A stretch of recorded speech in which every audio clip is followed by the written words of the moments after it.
Tom Woods Show, episode 2087.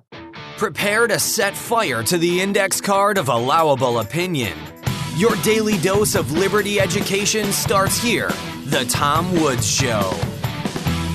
Hey folks, Tom Woods here. Don't forget you can get one of my books in audiobook format for free. So that includes my book, Real Dissent, which is narrated by me, my New York Times bestseller, Meltdown on the Financial Crisis of 2008, featuring a foreword by Ron Paul, Nullification, and others. Just head over to tomwoodsaudio.com, sign up for Audible, and if you decide you don't want Audible, you get to keep the free audiobook they give you anyway. tomwoodsaudio.com.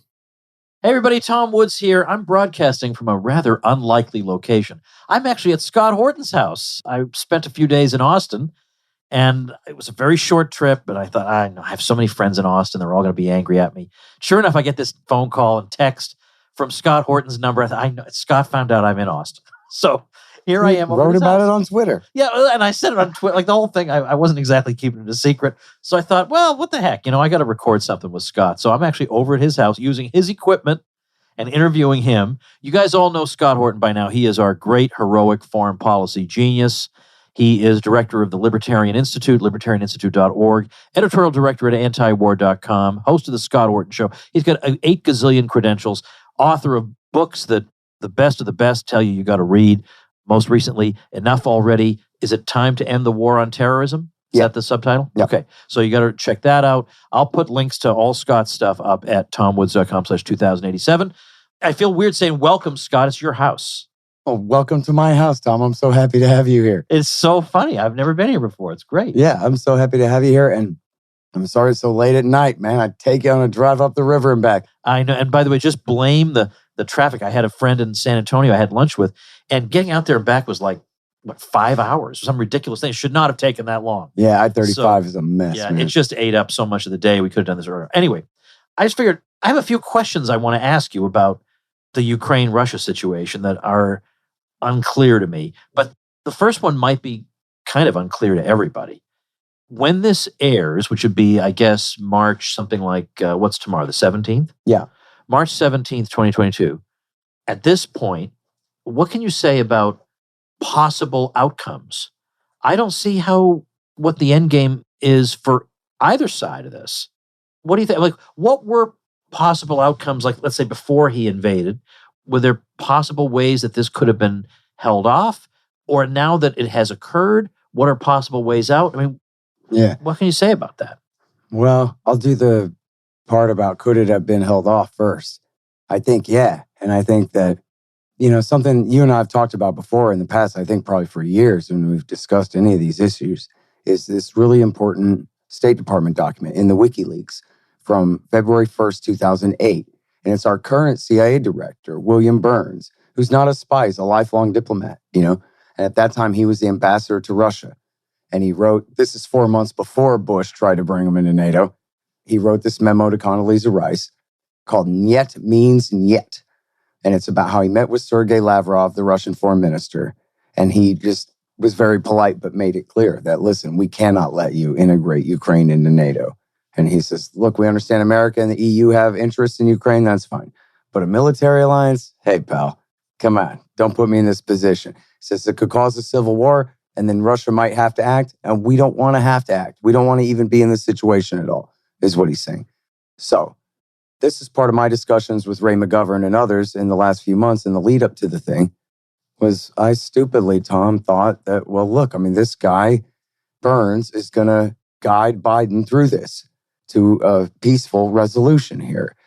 Quite frankly, Putin's demands were very reasonable. We want a repudiation of the promise to bring Ukraine into NATO. We want NATO to forswear it, and we want Ukraine to forswear it. We want you to stop arming them up, and we want you to get back in the Intermediate Nuclear Forces Treaty that Trump just got us out of, a year and a half ago. And so, that was all perfectly reasonable. Biden essentially said, well, listen, we won't bring Ukraine into NATO, but we refuse to put it in writing because that would be me letting you close the door on what I decide to do. And you can never do that, only I can. Well, so close the door yourself then, Biden, right? But he wouldn't do that. He wouldn't put it in writing. Even though he said, come on, we're not bringing Ukraine into NATO anytime in the next 10 years anyway. And then he said, and I think credibly, Tom, that what's all this talk about putting missiles in Ukraine, like nuclear missiles, mid-range nuclear missiles? We're not putting missiles in Ukraine. I think that was a credible denial. I don't think Biden had any intention of doing that. Well, so just get back in the INF treaty then. The root of all evil, Donald Trump tore it up a year and a half ago. When Biden came into power a year ago, Putin said, hey, let's get back in the treaties. And Biden said, nah, let's save New START, but forget the INF treaty and the Open Skies treaty. I'm not getting back into those that Trump had gotten us out of right previous to that. So long story short being that I think I screwed up and I thought there wasn't going to be a war here because I thought that CIA Director Burns would try to, guide Biden through the thing somehow. But that was stupid. And I should have known better. And I should have been, been so busy fighting the last war in the Middle East and all this stuff.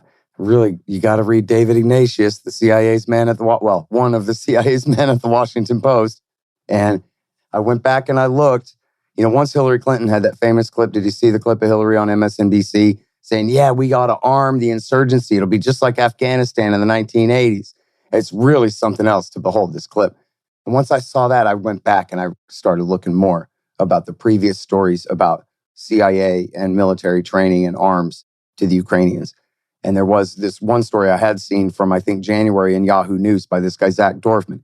He's got a brand new one just out tonight on another aspect of this, that the CIA has been training and arming stay-behind forces in Ukraine for years now. Not just, as we learn here, since 2014, fighting against the pro-Russian forces and separatists in the Donbass in the east, but training them for a future war against Russia. Now, if you read the New York Times version of this, they say, well, we were carefully calibrating the amount of arms we were dumping in to deter Putin from invading. And then, but oops, I guess they would say now, well, it didn't deter him. It was enough to provoke him, but not deter him, unfortunately. So, okay, but now, and they swear, the New York Times promises, Tom, plan A was to tell Putin, you better not do it. But plan B is let's give him another Afghanistan like the 1980s. It'll be just like Rambo 3. It'll be awesome. It'll be just like Syria. And here's the thing about that has me the most suspicious is you have all these stories about arming these guys up. And yeah, it's just plan B. But then they all say the same thing. They have this cliche. And just the absolute lack of shame and self-awareness here is just amazing. They say, listen, we admit we don't know the first thing about how to defeat an insurgency, but we sure know how to back one, like we did in Afghanistan in the 80s and in Syria in the Obama years. They're bragging about their treason in Syria back in the bin Ladenites that led to the Caliphate and Iraq War III. Yeah, that was a successful policy for bogging down the Iranians and the Russians. They want to brag and just completely erase what really happened there. And so that seems to be the model. So now I think, maybe that really is right. Plan A was, hey, Putin, you better not do it. But you know what? They were perfectly happy to see him invade. And for a few different reasons, including what you're alluding to in the rest of your question. This doesn't look good for Russia or for anybody else in the situation it is now. But what it does look good for is American dominance in Europe, right? This new cozier and cozier relationship between Germany and Russia is now canceled. Peace pipeline canceled. Russia now, with the sanctions regime and all of this, politically, diplomatically speaking, they're being kicked right the hell out of Europe. Instead of bringing them in and integrating them in, we're kicking them towards their Asian allies, which helps America's position in Europe, but is bad for humanity overall, altogether, when we should be all trying to cooperate with each other as much as possible. So I really think that these cynical bastards actually wanted this war to happen, or at least they kind of, were, doing their Mr. Burns, so tinting their fingers and saying, well, I guess, it wouldn't be that bad if that was the way it happened, And now look at what they're doing. You hear no talk of diplomacy at all. No talk of diplomacy. The only diplomacy going on is the Prime Minister of Israel shuttling back and forth. Yeah. And the President of France on the telephone begging. But where's Antony Blinken?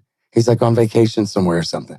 Our Secretary of State is not in Geneva meeting with Sergei Lavrov, trying to figure out how in the hell we can get a ceasefire here. They're not even trying to do it. And they brag to the Post and the Times. Yeah, no, we're not talking to them.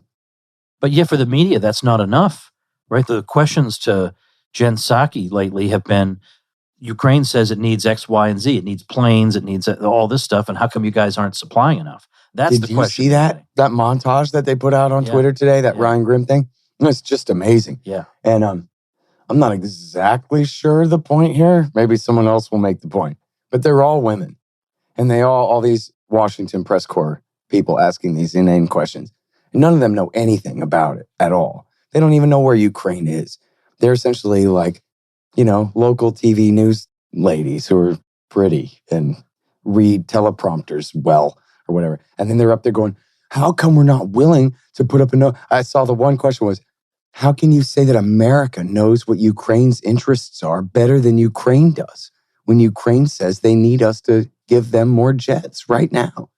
It's such a screwed up question. Are you crazy? We don't let the Ukrainians dictate to us how many fighter jets we give them. It's the other way around. We dictate to them how many fighter jets they'll take. And notice nowhere in there were American interests considered at all. Yeah, of course not. It's who can better serve. So if there's no effort to engage in diplomacy, then what are the plausible outcomes? All right, so let's start from the Russian side here. The war is a government program. And in Russia, as you know, Tom, the government programs don't work all that well usually, particularly in Ukraine, if you go back to the history here. But so, I think one of the reasons, and this is one of the reasons I kind of thought that he would be reluctant to invade, it obviously wasn't enough to dissuade him.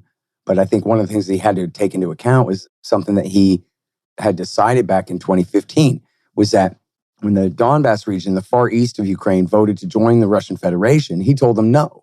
And I think part of that was they were already working on the Minsk peace deal with the Germans and French and trying to do something there.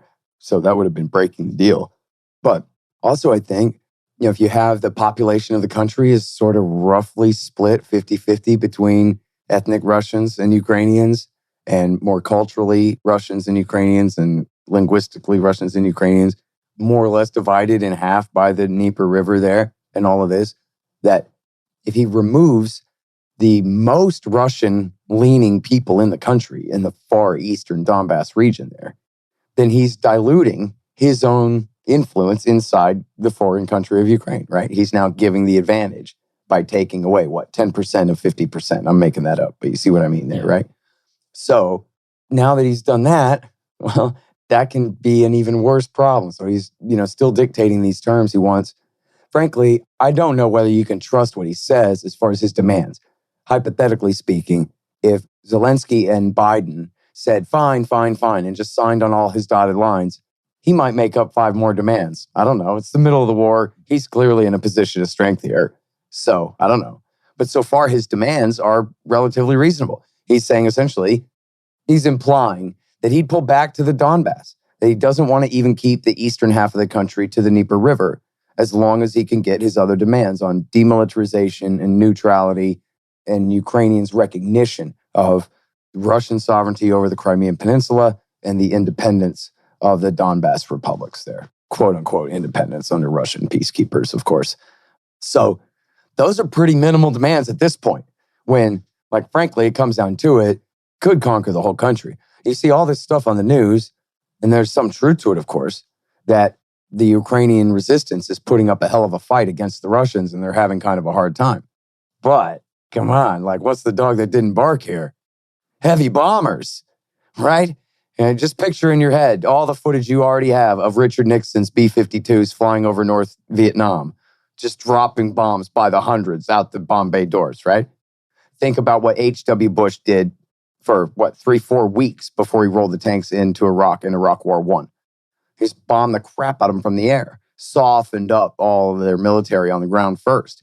That's what W. Bush did too with the shock and awe. Now, he rolled their armor right in too, but he sent in the shock and awe air campaign ahead of it and, mercilessly took out Iraqi military positions with air power, before our Marines and infantry got to them in, major cases.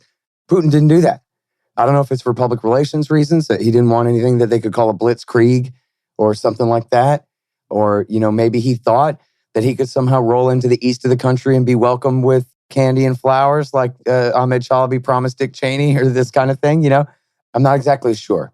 But he clearly could still bring out heavy air power. And, frankly, he could absolutely decimate that country if he was determined to smash it and conquer it. And there's all this hype about, Ukrainian heroes with rifles are going to hold off the Russians. But let's get real. We're talking about if it was the US government versus New Jersey, or let's say Texas. We'd put up a hell of a fight. But yeah, the Union Army could beat Texas, dude. I'm a pretty macho guy, Tom, but I can admit that, okay? Yeah. And so, he's got a real problem here is they won't give in. So far, there's been some kind of trial balloons and feelers and stuff, but I think the President Zelensky is in a very bad position. If he really accedes to Russian demands, I think the Nazis might just shoot him in the head. If you look at his predecessor, Poroshenko, at one point, he was trying to implement the Minsk II peace deal and call off the Nazis who were attacking the pro-Russian people in the Far East. And this Nazi group, C-14, the 14 being the famous 14 words of the white supremacist movement and all that, the C-14 came and surrounded, that's the militia of the Svoboda party there.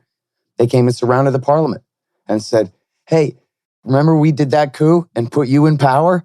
Well, we can coup you too. So what's up? You said like Muqtada al-Sadr, right? Oh, you're the prime minister, but you're the prime minister because I made you the prime minister, And so he's in a very compromised position there. And frankly, just to take a Ukrainian national side of the story here, they're being invaded by a foreign power. A lot of Ukrainian patriots want to pick up weapons and fight.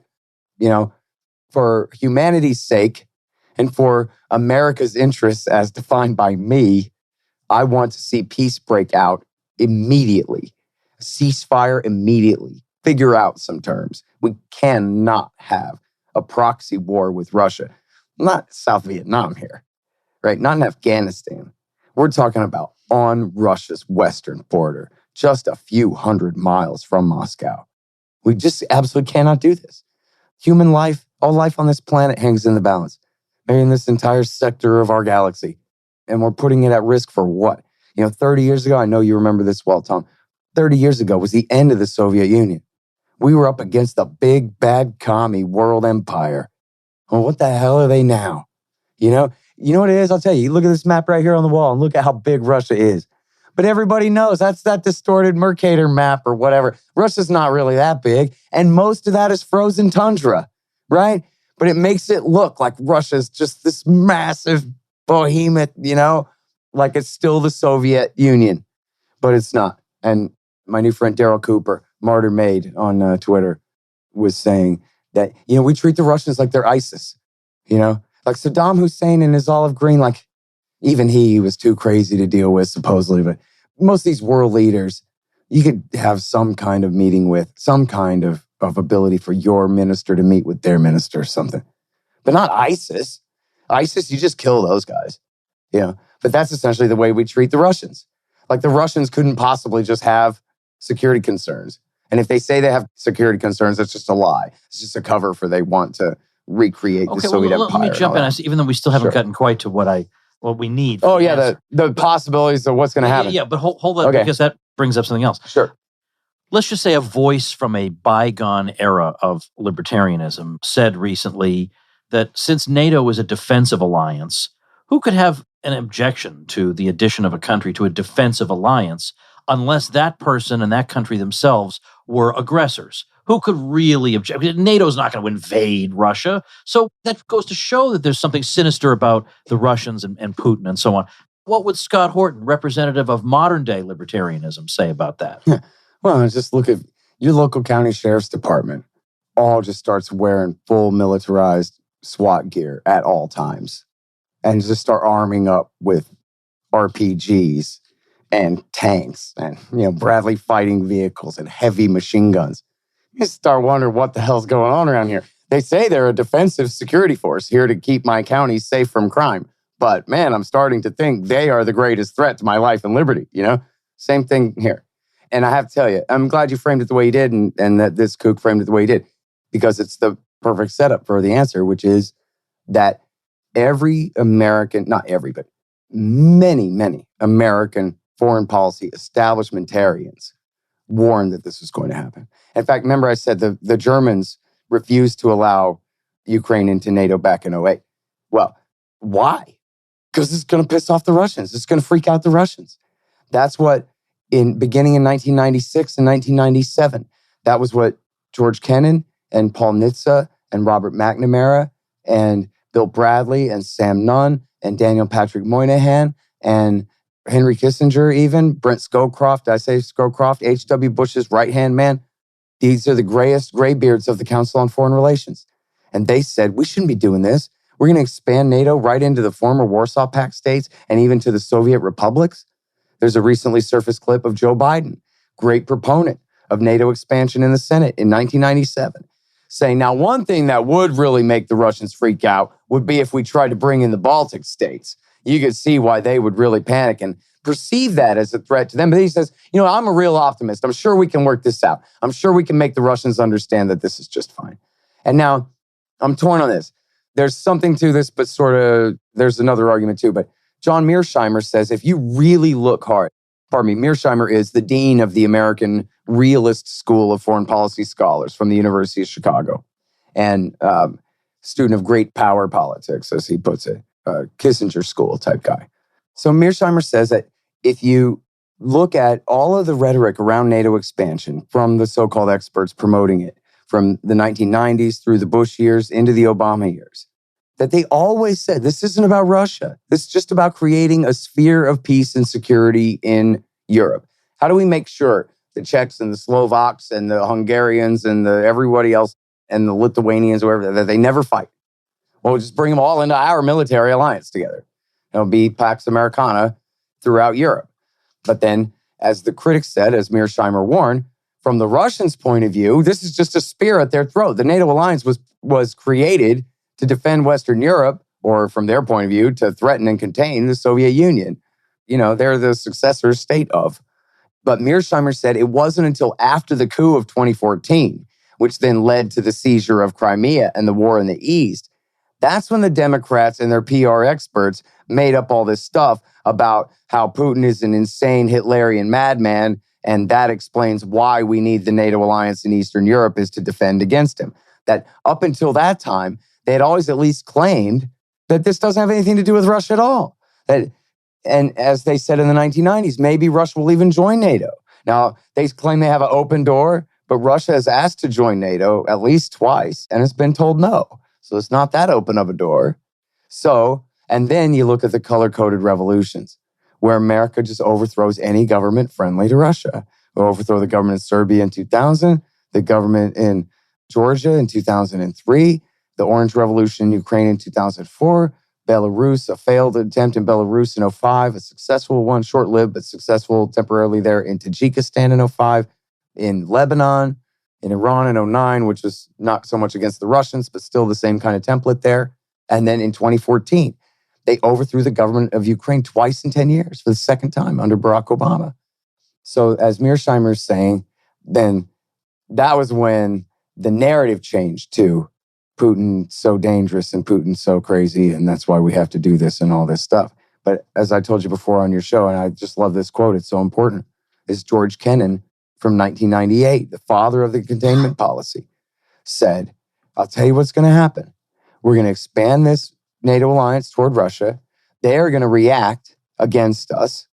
And then all the people who are now saying everything's going to be fine will then say, aha, see, that's just how the Russians are. And that's why we have to do this, is to defend ourselves from them. And then as Kennan says, this is just wrong, And that means that he was right, because that was in the past and this is right now. And his prediction just exactly came true.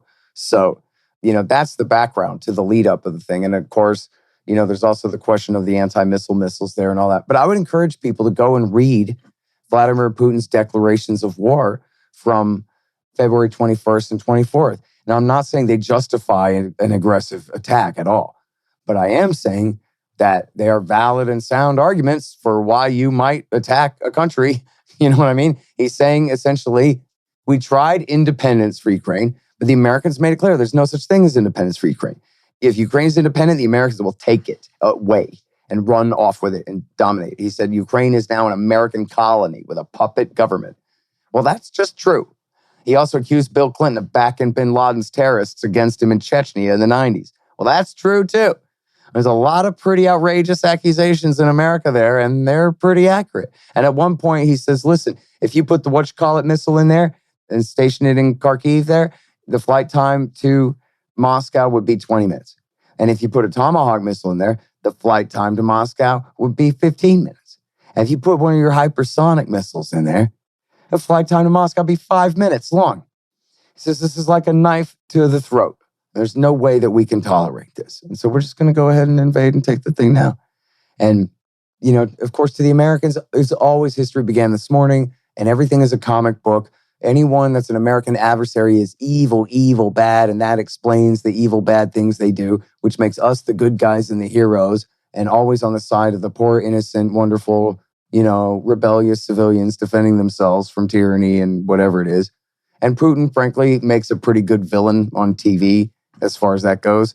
So, all right, well then let's get back to, given the constraints that we're operating under, given one of those constraints is that the U.S. is not pushing for diplomacy, so that limits the possible outcomes we can expect. So how could this come to an end? I mean, obviously it could just get bogged down for a long time. That's one outcome, but even that has to have an ultimate outcome. So what do you think is at least plausible? Well, I mean, the Russians have a 400,000 man army, so I think they're taking their time, and maybe they are having difficulties. Like, certainly there's a lot of propaganda about how much trouble they're having.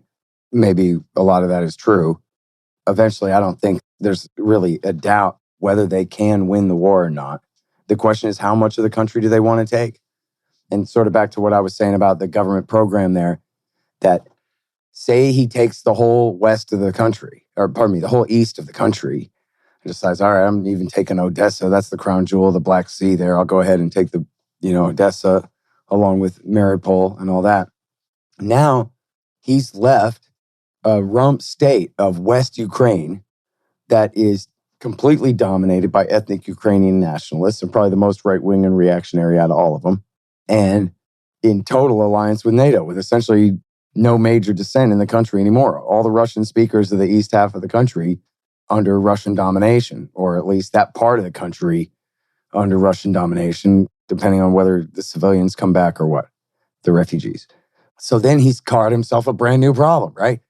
Now, according to government logic, the only thing to do is double your mistake, right? And now he's got to crush. If he can't convert them and subsume them, maybe he'll just have to crush and cleanse Western Ukraine, which is a hell of a fight to do there. I mean, the whole country is about the size of Texas, like Afghanistan. It's huge. So if they're going to do that, that'll be a hell of a fight. They have the power to do it. I think they do. You know, if it just comes down to the ability to use violence, I think the Russians could be very effective in conquering the country over whatever period of time. I don't know, a few months, whatever it takes. But now, if they go that far, now they're up against sharing a border with Moldova and Romania and Poland. And, you know, Poland and, I don't think Moldova is, but Poland and Romania are members of NATO. So now he's got a bigger border with NATO than he had before, although now he's got this cushion area between him and Moscow. But, you know, I don't know, man. I'll tell you what, I think he should be quietly suing for peace too. I think, you know, this is not as easy as he thought it was going to be. Or even if it is, and he thought, okay, this is the risk I'm taking, you know, the economic punishment and all of that, you know, whatever cost he has to his military and whatever, that it's worth it. You know, I don't know. But again, you know, like, I think I should say this. Right now, I think he could save face, and the Americans and the Ukrainians could all just save face and just say, okay, mission accomplished. Right? Putin could say, I smashed enough of their military that I feel better about it. And I'm keeping Crimea and I'm keeping the Donbass, so screw you. If you won't sign my treaty, at least I blew up enough of your military that I made my point, right? So he could go home tomorrow if he wanted to say that. At the same time, Zelensky keeps saying, is it on the page right now? Well, he was saying earlier, yeah, here it is right here. Zelensky says Ukraine must acknowledge it will not join NATO. Well, thanks a lot, dude. You could have said that 4 weeks ago, and this never would have happened. And he's going, well, geez, if NATO isn't going to come and save me, then what good are you? Yeah, well, you know what? This is why America didn't bring him into NATO, is because he's going to get us into war with Russia. All right, before I go on, let me remind you about an app that's going to make your life way better, that's going to make you well-informed in a short period of time. Sounds kind of like the Tom Woods Show a little bit, doesn't it? But I'm talking about Blinkist, which takes all kinds of nonfiction categories of books and slims those books down for you to just 15 minutes of listening or reading. So you get all the key points, no fluff. I've told you about the old classics they have, like Machiavelli's The Prince and Seneca on Stoicism, but of course also a ton of modern books. For example, The Self-Driven Child, The Science and Sense of Giving Your Kids More Control Over Their Lives. That is perfect for our audience. And then you'll even find on Blinkist Murray Rothbard's book, For a New Liberty. And that's one of the early libertarian books I read that helped put things together for me, that helped me realize that in one area after another, there was a freedom-based answer to what ails us. It's the kind of thing that changes your life when you read it. And that's the kind of title you'll find many of at Blinkist. Well, right now, Blinkist has a special offer just for our audience. Go to Blinkist.com/Woods to start your free 7-day trial and get 25% off a Blinkist premium membership. That's Blinkist, spelled Blinkist, Blinkist.com/Woods to get 25% off and a 7-day free trial. Blinkist.com/Woods. That is one more thing I want to ask you about, and I'm sure you could go on at great length about it. Can you tell us about Zelensky a little bit? Because people are treating him like he's a superhuman figure because they say he could have abandoned his country and he hasn't. And he's right out there. We see him on camera all the time and he's brave and this and that. And it's entirely possible those things are true. But that's kind of where we leave it, that he's a super duper great guy. Is there another side to him? Are there other things we need to know about him to have an informed opinion? Yeah, well, look, I mean, he's an American puppet. And he's a puppet of, particular oligarchs. This guy Kolomoisky, who is, I think a Russian-Israeli citizen, and bankrolls this guy and bankrolls his Nazi legions. I just, my last interview was with your former nemesis and future friend, Max Blumenthal, who did this great work about how essentially they're using Zelensky as cover for these neo-Nazis. They have this in Israel, they call it pink washing, where here they, institute this totalitarian apartheid regime against the Palestinians. And then they throw a big gay rights parade in Tel Aviv. And they go, nobody cares about human rights like we care about human rights. And then you're not supposed to, look at all the atrocities that they're doing. Well, they're like Jew washing these neo-Nazis and saying, well, who cares about the C-14 and the Azov battalion and the Adar battalion and the right sector and all these Hitler-loving Nazis, when after all, everybody knows that their president is Jewish. So what are you calling a Jew a Nazi? When? You see that all over Twitter all day long. And he had a great article about like the history of this. And he shows where, in fact, like when he first became president, he went out to the Donbass and he tried to tell these C-14 guys that, listen, I'm trying to implement this Minsk II peace deal, and I'd appreciate if you guys would chill out a little bit. And they're like, no, go to hell, dude. You can't tell us what to do. And he's like, hey, I'm not a loser. I'm a 41-year-old man, and I'm the president of this country. I'm telling you what to do. And like, whatever, dude. You can't tell us what to do, Jew. And like, what? Like, that's the dynamic of the armed forces on the ground in Ukraine here. You might hear a lot of propaganda about Ukrainian Nazis. They're on America's side. America's on their side. They're not Putin's men, the Ukrainian Nazis. They're from the West. So it's really a great article about, how they get away with, you say Nazi, I say Jewish president. And then, you know what I mean? It's like you say Waco, I go, oh, what about Oklahoma City? And then, now you don't get to make your point about the French Davidians anymore, this kind of thing. So, sorry, that one's a pet peeve of mine, Tom, both of those. But so anyway, yeah, I mean, as far as who he is, he was a TV comedian. He played a president on a TV show. And they were like, yeah, this guy's convincing enough. We'll put him up there. Hey, you and me got a comedian. We want to run for president. What the hell? Why not, right? Why not? If this guy's the greatest president in world history, then, maybe ours could be all right too. But no, I mean, he's a figurehead. And look, yeah, to his credit, he's not turned tail and run to Poland and, given loud speeches from Warsaw, from safety of his 5-star hotel or whatever. He's still there, toughing it out. And he very well might be killed in this thing. I wouldn't be surprised at all if internal forces in Ukraine or if the Russians killed him for whatever political reasons. Playing a pretty tough game over there right now. Yeah, I give him credit for that. I'm on Fox News sometimes on a Fox Business channel on the Kennedy show.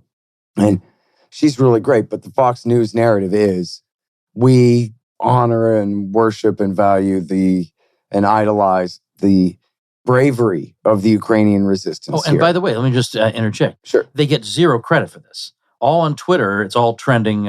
Fox is treasonous and this and that. Oh, right. They get absolutely no credit for that. They toe the line and they get no credit Right. for it. Because Tucker Carlson is everything. And, Yeah. and he actually gets it pretty much right on this Yeah. question. But anyway, you were saying you're on Kennedy a lot. Yeah. And just so the narrative is just how wonderful these Ukrainians are and how terrible it is what's happening to them and how brave and heroic it is that they're grabbing rifles to resist.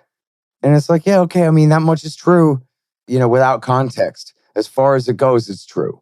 But just to me, it's beside the point. To me, the point is that Blinken and Lavrov should be coming to a peace deal, and we can deprive those Ukrainians of the opportunity to die heroically and instead let them die of old age. There's no reason it should have to be this way at all. And, I appreciate that you put out that speech that I gave in Utah. I'm putting that out as a book. I'm working on it now. And I already got some pretty good endorsements for the thing by some real-ass experts on this issue. Good. And it's just, look, this is the context. It's sort of an inarguable point at some point, right, Tom? Like when I tell you that George H.W. Bush's right-hand number one guy, General Brent Scowcroft, the co-author of Bush Sr.'s memoirs, and the guy who did Panama and Iraq War I with him, said, man, we should not be doing this. This is an unnecessary provocation against Russia.